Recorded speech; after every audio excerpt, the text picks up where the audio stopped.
Hi everyone and welcome to How to Maximize. For today's video, I will show you how to change app icons on iPhone. To start, open Shortcuts in your iOS device. Once in Shortcuts, tap on the plus sign on the upper right. Once you tap on it, a window will appear. Now click on plus add action.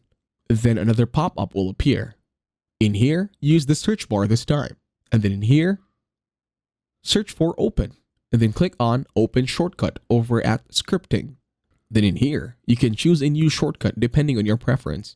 For now, select a default shortcut provided by iOS. Then in here, just follow the commands that I am going to input over at my screen. Over at nowhere, tap on it. And then switch to privacy, then go back to details. Then in here, click on add to home screen. Then over at home screen name and icon, you're going to change the name depending on your preference. You could even choose a photo or choose from a file. Right now you can take a photo of what do you want the image to look like. Then tap on add. Then that shortcut will now be added over at your iOS home screen.